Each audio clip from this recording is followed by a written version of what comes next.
এরকম একটা psychological operation, একটা মনোবৈজ্ঞানিক অপারেশন করা হচ্ছে, এটাই মোসাদ বলা হয়। মোসাদ দ্য ম্যাজিক, আলা রে আলা, মোসাদ আলা। এটা আমরা ভগবানের সম্বন্ধে বলি, রাইট? কিন্তু একটা স্লোগান আমার মনে হয় মোসাদ যেভাবে এদের নিজের দেশের যেটা যারা ওদের উপরে আছে বিপদ করছে, ওদের কিভাবে নিউট্রালাইজ করছে, এটাই দেখানোর প্রথম দরকার ছিল, নাম্বার 1। নাম্বার 2, 13 তারিখ কেন সিলেক্ট হয়েছিল? 12 জুনে আপনার ইন্টারন্যাশনাল অ্যাটমিক এনার্জি অ্যাসোসিয়েশন যেটা আছে, ও বলল যে ইরান ভায়োলেট করছে আমাদের প্রোটোকলকে, ওদের কাছে 300 কেজি থেকে বেশি ইনরিচ ইউরেনিয়াম হয়ে গেছে, আর যতগুলো ইনরিচমেন্ট থাকা উচিত ওরা ওটাকে আমাদের দেখাচ্ছে না, so we are cancelling this.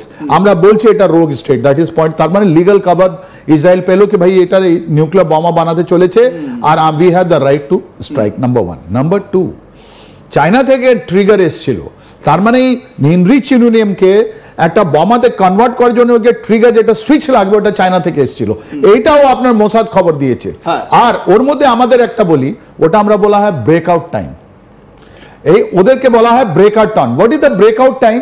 Breakout time মানে আপনার একটা কান্ট্রিতে ইউরেনিয়াম রিসোর্স রাখা আছে, ওটা কত টাইমে আপনি ওটা বোমা বানাতে পারবেন।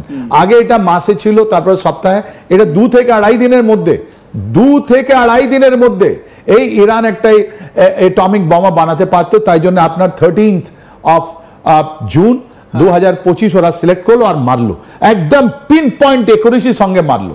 দ্যাট ইজ টাইমিংটা ডিসাইড ওরা করলো। তারপর টার্গেট প্রোফাইলিং আপনি দেখুন, 13 তারিখে যারা যখন ওরা মেরেছে 3 রকমের ওরা টার্গেট দিয়েছে। একটা আছে আপনি যেটা দেখালেন, যার মধ্যে আছে ওদের military commander, IRGC, that is Iranian revolutionary guard commander, ওদের চিফ অফ আর্মি স্টাফ, আপনি দেখালেন chief of air staff, right?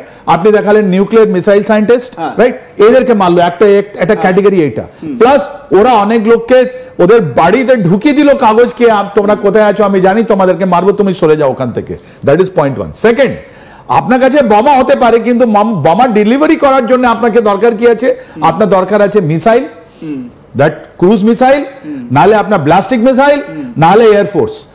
ওখানে মোসাদ কি করলো, ওই ইরানে ঢুকিয়ে দিল নিজের লোককে, আর যতগুলো ওদের ড্রোন যেখান থেকে উঠতো, ওরা যেখানে মিসাইল বেস আছে, যেখানে ওদের বায়ুসেনা ইরানিয়ানে আছে, ওখানে নিজের লোককে বসিয়ে দিল। কতটা নিখুঁত ভাবে কাজ হয়েছে। একটা ইসলামিক কান্ট্রি যারা ইহুদিদের সহ্য করতে পারে না, স্পেসিফিক ভাবে ইসরায়েলকে চাইছে মুছে ফেলতে গোটা বিশ্বের ম্যাপ থেকে, সেখানে ঢুকে এরকম বড় একটা অপারেশন, অদ্ভুত, সত্যি অদ্ভুত। এবং এই জায়গা থেকে স্যার একটা প্রশ্ন উঠে যায় যে এই অদ্ভুত শক্তি বা এই অদ্ভুত ক্যারিশমা কি ভারতের র যে সংস্থা, গোয়েন্দা সংস্থা, সেই র কি অ্যাডপ্ট করতে পারবে? র কি এটা অ্যাডপ্ট করে চলবে? র কি করবে? বা ইন্ডিয়ান যে আরো যে ইন্টেলিজেন্স যে অর্গানাইজেশনগুলো রয়েছে তাদের কাজ এবারে কি হবে, সেটাও দেখার মতন রয়েছে। আসছি পরের আলোচনায়। এবারে যেই জায়গাটাতে আমরা আলোচনা করব সেটা হচ্ছে যে এই যে রয়ের যে কাজটা, স্যার আমি কিছুক্ষণ আগেই বললাম যে র কিভাবে কাজ করবে, তাই না? তো রকে কাজ করতে গেলে এটা কি একটা নিশ্চিতভাবে মানে মোসাদ যেটা করেছে সেটা শুধুমাত্র ইসরায়েলের জন্য নয়, গোটা বিশ্বের কাছে একটা বেঞ্চমার্ক হয়ে গেল। তাহলে কি রকেও এবারে সেই রকম একটা মানে বেঞ্চমার্ককে ধরে এগোতে হবে? এটাকেই একটা মানে বলা যায় হয় না, একটা লক্ষ্য স্থির করে চলতে হয়, রকেও কি এইভাবে চলতে হবে? এরকম সিচুয়েশন কি আছে? বাহ, মানে আপনি বলছেন কি 2024-2025-এ মোসাদ যে বেঞ্চমার্ক সেট করেছে ওখান থেকে আমরা কিছু শিখতে পারি কি? অদ্ভুত। আমরাই কেন, পুরো বিশ্বে যেটা আছে, যারা বিশ্বাস করে এই নিউক্লিয়ার ব্ল্যাকমেলকে শেষ করার জন্য, যেটা পাকিস্তান করছে, রাইট? এই ইরানের কাছে নিউক্লিয়ার বম ছিল না, ওরা বানাতে চলেছিল, ওরকম যদি যারা ব্ল্যাকমেল করছে ওদেরকে কি করে ধ্বংস করা যায়, ওটা তো আপনার মোসাদ থেকে এত সুন্দরভাবে বুঝে দিল।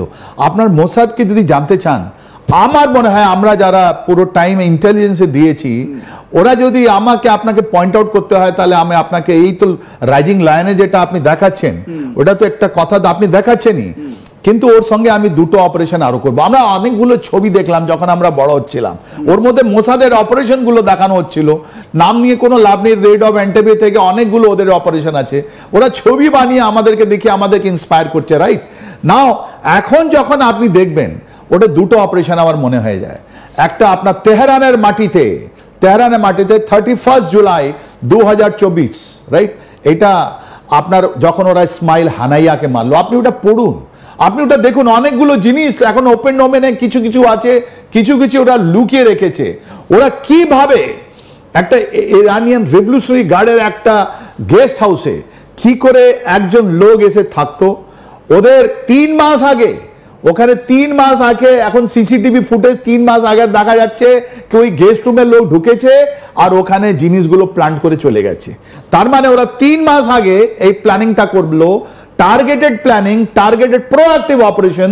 ওরা কতদিন ধরে ওই রেভলিউশনারি গার্ডে যেটা সিক্রেট স্টেট গেস্ট হাউস ছিল, যার উপরে একদম জবরদস্ত 3 টিয়ার বা 4 টিয়ার আপনার যেটা সিকিউরিটি লাগতো, ওখানে ওরা নজর রেখেছিল।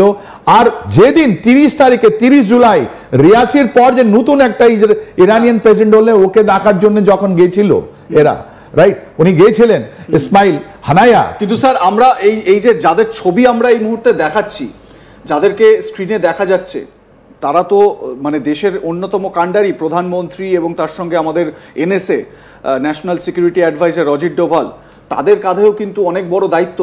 সাম্প্রতিক সময়ে একটা বড় অপারেশন আমরা সাকসেসফুল করেছি পাকিস্তানের এগেইনস্টে। পাকিস্তানের তরফ থেকে থ্রেট কিন্তু এখনো উড়িয়ে দেওয়া যাচ্ছে না। এই অবস্থায় দাঁড়িয়ে রয়ের নেক্সট প্যারামিটার কি হতে চলেছে এই ধরনের বিভিন্ন অপারেশনের ক্ষেত্রে? অ্যাবসলিউটলি, তাই জন্য তো বলছি মোসাদ কি করেছে। আর এই আমাদের ন্যাশনাল সিকিউরিটি অ্যাডভাইজার জানান, আপনি দেখতে পাচ্ছেন অজিত ডোভাল, ওর নিজে একটা স্বনামধন্য একটা ইন্টেলিজেন্স অপারেটিভ আছেন, উনি কি করুন। তাই জন্য তো আমি আপনাকে বলছি দুটো বেঞ্চমার্ক দেখুন আপনি। এটা ইসমাইল হানাইয়াকে যেভাবে 2 মাস 3 মাস আগে আপনার ওখানে গিয়ে বোমা রেখে দিল আর তারপরে মনিটর করছে। জানেন যেদিন অপারেশন হচ্ছিল ওদিন ইসমাইল হানাইয়ার রুমের এয়ার কন্ডিশনটা খারাপ হয়ে গেছিল, ওরা ফটাফট লোক পাঠিয়েছে ওর সারিয়েছে, তারপরে ইসমাইল হানাইয়াকে আবার রেখেছে। আর যখন ইসমাইল হানাইয়া ওখানে গেছে ওটা উড়িয়ে দিল ধুম। তেহরান মাটি থেকে, তেহরানের একটা সুপার সিক্রেট সুপার সিকিউর জায়গা, ইসমাইল হানাইয়াকে আপনাকে যখন ওরা মারলো তখন একটা বেঞ্চমার্ক এস্টাবলিশ করলো আপনার মোসাদ। এন্ড সেকেন্ড অপারেশন জানেন এটা সেপ্টেম্বর 2024-এ, 27 September if I am correct, yes 27 September 2024-এ যখন হাসান নাসরুল্লাহকে মারা হলো। আমরা এক এক করে সেই ছবিগুলোও দেখে নিই যে কোন সময় কাকে কিভাবে শেষ করা হয়েছিল, মানে পথের কাঁটা সরিয়ে দেওয়া হয়েছিল। একবার স্ক্রিনে আমরা দেখাবো। প্রথমে দেখাই কাসেম সুলেমানি, বাহ না হাসান নাসরুল্লাহ, হাসান নাসরুল্লাহ দেখুন 27 সেপ্টেম্বর 2024 হাসান নাসরুল্লাহ বেরুত ছিল।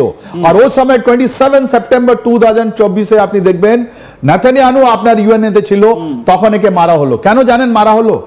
একে 2006 সালে যখন ইসরায়েল আর লেবাননের মধ্যে একটা সংঘাত লাগে, ওর মধ্যে ইসরায়েল অনেকগুলো সাফার করতে হলো, তখন থেকে ওরা প্ল্যানিং করেছে। তার মানে 18